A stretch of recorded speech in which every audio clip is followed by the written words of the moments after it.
17 Salvos of Silence. Silence is golden, or rather, it is a golden weapon when deployed by our kind. The use of silent treatment against our victims is a major part of our portfolio of abusive manipulations. Easy to implement, very low in terms of energy expended, but capable of reaping such considerable rewards in terms of fuel, control, the assertion of superiority, and the administration of power, it is little wonder that we use it regularly. The application of silence can be used virtually at any time in nearly every situation. This cold fury causes frustration, upset, fearfulness, concern, confusion, and bewilderment. It is perfect at drawing fuel from our victims.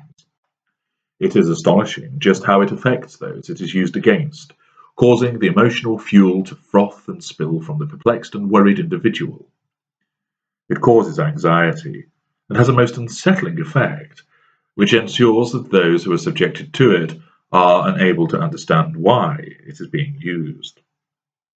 By maintaining a heightened emotional state, we ensure that you never manage to grasp what is happening and why this passive-aggressive tactic is being used.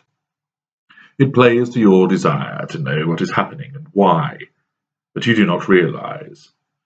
You hover around us, asking what is wrong. Why are you not speaking to me? What's the matter? Please, just talk to me. Every sentence you utter, every plea you make, and every beseeched demand just makes us continue it all the more. In those instances where the silent treatment is administered and we remain proximate to you, we will maintain a glacial mask, an impassive, fixed expression, which may be punctuated by the occasional baleful glare. But underneath this mask, we are smiling and laughing at you.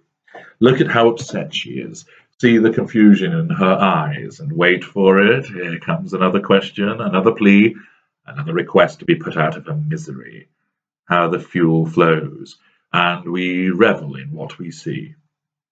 Even when the silent treatment is utilized against you from a distance, and we are not physically with you, we are savoring just how you will be reacting.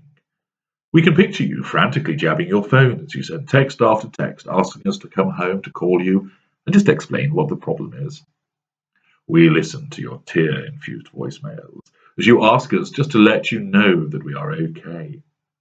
Your sobbing promises to work things out and, whatever I have done, I am sorry, but please, please don't do this to me. Of course, your failure to understand what you have done is used against you in two ways, so that you are damned either way. Your admission that you do not know what you have done, which of course is entirely correct. How could you know what has happened when we just walked out of the living room when everybody was, say, quietly watching television, just serves to underline in our minds that we are right to take this course of action.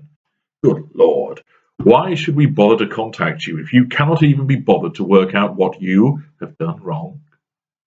All the more reason to keep this silence going for a while longer yet. Furthermore, because it is so effective at troubling you and keeping you guessing as to what the reason for this icy front is, we want to continue it. The silent treatment is used for many reasons. First and foremost, as with all manipulations, it is used to draw fuel.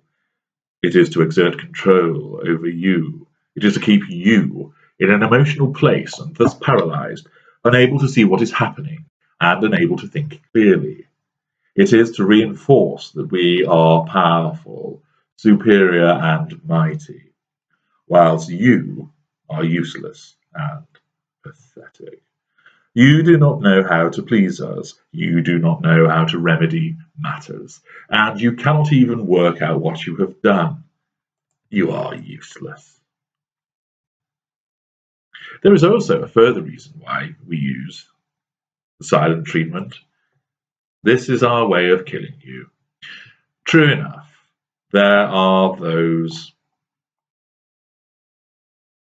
of our kind who actually do kill their victims. Those people are idiots. They lack control, function, and competence to allow their knee-jerk response to override their need for fuel, and the ability to do as we please. By committing such an act, by losing control and killing, those of our kind who do this, invariably the lesser of our kind, not only destroy their primary source of fuel, often with no true contingency in place, but they then hand themselves on a plate to the authorities, a prison sentence and the attendant diminution in fuel gathering opportunities that arise from incarceration. As I explained, they are idiots. Those of us who exert control over our responses, those of us who are of a higher function, who plot and plan and calculate, do not go down such a route. No. Instead, we slay with silence. Here are 17 salvos which bring about that quiet death. 1. Remaining in the room and saying nothing, and not even acknowledging you. 2. Remaining silent, but staring malevolently at you. 3. Talking to others in a social gathering, but blanking you. 4. Ignoring your telephone calls. 5. Answering your telephone calls, but saying nothing, as we listen to you beg and plead before we end the call. 6. Ignoring your text messages. 7. Allowing you to know we have read your messages, but never responding. 8. Responding to everybody else's comments on a social media post, but not yours. 9. Inviting everybody in a social group to which you belong to an event, but not inviting you. 10. Agreeing to meet for a date and not turn up. 11. Sleeping in the spare room or on the sofa, anywhere but in the bed with you. 12. Walking out all of a sudden and completely disappearing. 13.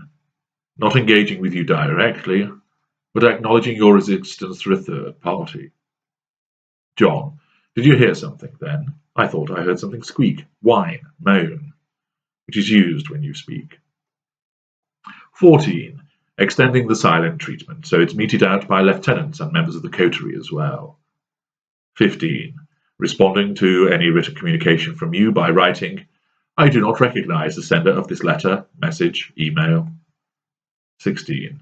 We talk to you but only about our day, what we want to discuss, and do not allow you to speak.